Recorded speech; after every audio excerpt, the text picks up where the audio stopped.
Okay, let's just be real for a second. If you're running a business, the social media world can feel, well, it can feel like a total mess, right? You're always asking yourself, where should I put my time, my energy, my money to actually get results? Well, over the next few minutes, we're going to clear all that up and build a real plan to answer that exact question. So in this explainer, we're going to cut right through all the noise. First, we'll build a strategic framework so you know how to judge any platform. Then, we'll meet the big players for 2024. After that, we'll figure out where your specific industry belongs. Then we'll talk strategy for making a real impact. And finally, we'll look at what's coming next. Think of it as your roadmap from feeling overwhelmed to feeling confident. All right, section 1. Let's talk about our strategic framework. Before we even glance at Facebook or TikTok, we need a toolkit. We need a way to evaluate them. A set of questions that works for any social network, whether it's popular today or 5 years from now. And here it is. This is your strategic toolkit, and it boils down to 5 pretty simple questions. First up, demographics. Are your people even on this platform? Step 2, engagement. Are they actually paying attention, or are they just mindlessly scrolling past your stuff? Then you've got the algorithm and ads. Can people find you organically, and can you pay to get in front of the right people? And finally, the really big one, viability. Does this platform actually fit with the kind of brand you want to be in the long run? This is the lens we're going to use to look at everything else. Okay, section 2, meet the 2024 contenders. Now that we have our toolkit ready, let's put the biggest social media platforms to the test and see who really shines for businesses this year. First up, you know it, the original titan, Facebook. And yeah, I know, it's got that reputation for being boomer central these days, but you absolutely cannot argue with its massive, massive scale. Just look at that number. We're talking over 3 billion people using it every single month.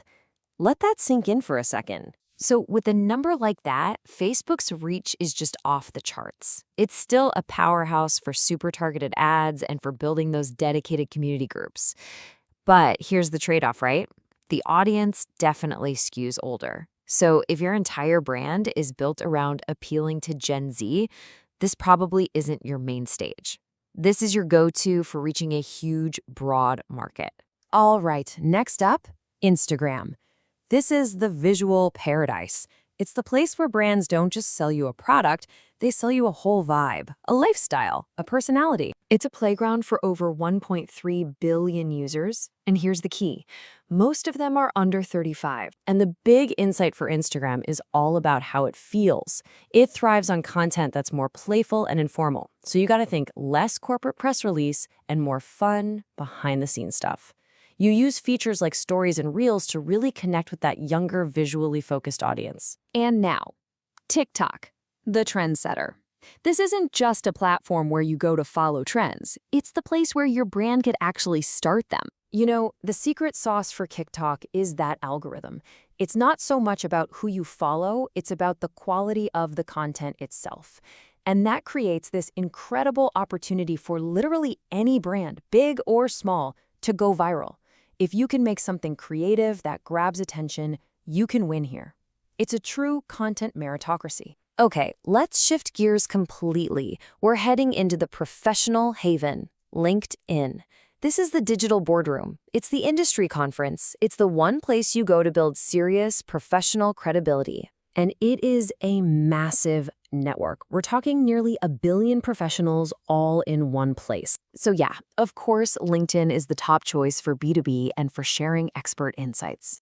But here's an angle that a lot of people miss. Employee advocacy. With 63 million companies on there, you can empower your own team to be your best marketers. They can become your most authentic, most powerful marketing asset, period. And finally, we have the absolute, undisputed champion of video, YouTube. From deep dive tutorials to product reviews to brand stories, this is where the entire world goes to watch video. And check this out. Forget monthly users for a second. YouTube has 2 billion people using it every single day. That number is just staggering, and it shows you how dominant it is. So, if your strategy involves any kind of detailed video, product demos, how-tos, YouTube isn't just another option. It's absolutely essential. Section 3. Find your industry's home. Okay, so we'd met the major players. Now let's get practical. Let's connect the dots and figure out where your specific industry really belongs in this whole ecosystem. Look, the logic here is actually really simple. You want to go where your audience is already in the right frame of mind. If you sell clothes, your customers are on Instagram and TikTok looking for visual inspiration. If you're a law firm, your clients are on LinkedIn looking for credibility. If you're a travel company, you can tap into the Wanderlust on Instagram and the deep dive travel guides on YouTube. The key isn't to be everywhere, it's to be in the right places. All right, section 4, strategies for maximum impact. Because picking your platform, that's just step 1. Winning on that platform, that takes a real strategy. So let's cover 3 keys to making sure your efforts actually pay off. First up, content optimization. That super professional, detailed article that does amazingly well on LinkedIn, it will absolutely die on TikTok. You have to tailor your content to fit what people expect on each platform. One size fits none. Second, audience segmentation. This is so important. Instead of shouting your message to a giant, faceless crowd, this is about whispering it to an individual. When you tailor your content to different parts of your audience, it feels personal. And when it feels personal, it becomes way more powerful. And third, you have to be looking at your analytics. You can't just post something and pray it works. You have to watch the data, see what's getting likes, what's driving clicks, and what's a total dud. Then you use that info to do more of what works and stop doing what doesn't. It's this constant cycle of learning, testing, and adapting. Okay, our final section, navigating the evolving landscape. Let's wrap up by looking to the future, because the only thing we know for sure about social media is that it is always going to change. Success isn't about mastering just one platform, it's about building a mindset that's ready for anything. So, how do you future-proof your strategy? Well, it really comes down to these 4 things. You have to be agile and flexible when the algorithms inevitably change. You have to be smart about diversifying. Don't chase every shiny new object, but don't get left behind either. Always put your user's experience first.